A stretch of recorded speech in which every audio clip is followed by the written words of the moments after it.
Perkara 4-1.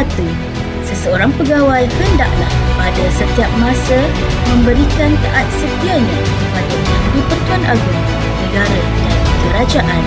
Oleh itu, sebagai contoh, pegawai dilarang bersubahat dengan musuh negara dan menganggotai pertubuhan yang mengancam keselamatan negara. Perkara 4-2-A. Pegawai tidak boleh membelakangkan tugas awamnya demi kepentingan peribadinya.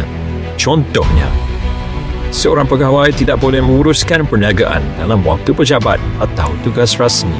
Seterusnya, perkara 4-2-B, pegawai tidak boleh berkelakuan dengan cara yang mungkin menyebabkan kepentingan peribadinya bercanggah dengan tugas awamnya.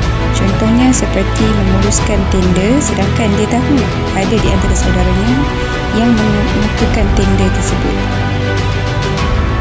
Seterusnya untuk perkara 4-2C, pegawai tidak boleh menggunakan kedudukan awamnya bagi faedahnya sendiri. Contohnya, meminta pemandu peribadi mengambil anak di sekolah dan meminta pembersih kawasan sekolah membersihkan rumah pegawai. Perkara 4-2-D. Seseorang pegawai tidak boleh berkelakuan dengan cara yang boleh memburukkan atau mencemar nama baik perkhidmatan awam. Sebagai contoh, pegawai dilarang terlibat dalam penyalahgunaan dadah, disabitkan kesalahan jenayah atau mahkamah syariah dan kesusahan berat kerana hutang. Perkara 4-2E, F dan G. Pegawai tidak boleh kurang cekap atau kurang berusaha, tidak jujur atau tidak amanah dan tidak bertanggungjawab. Contohnya, pegawai tidak boleh gagal menguruskan penyata bank dan buku tunai dengan teratur dan bersistematik, mengemukakan sijil cuti sakit palsu dan mengetik kad merakam waktu pegawai lain. Perkara 4-2-H.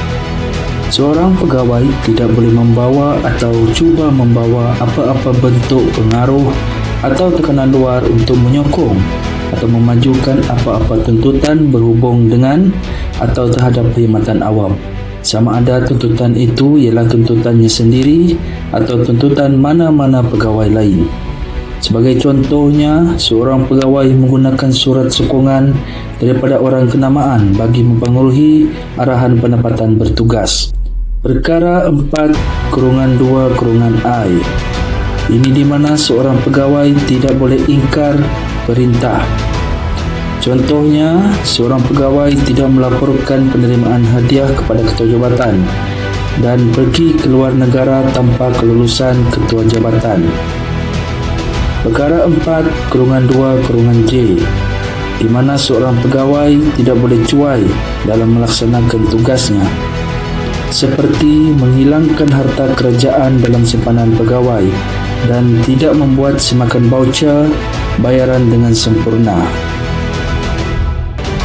Hukuman tata tertib yang boleh dikenakan ke atas penjawat awam serta tempoh tidak layak dipertimbangkan untuk kenaikan pangkat sekiranya penjawat awam dikenakan hukuman tersebut.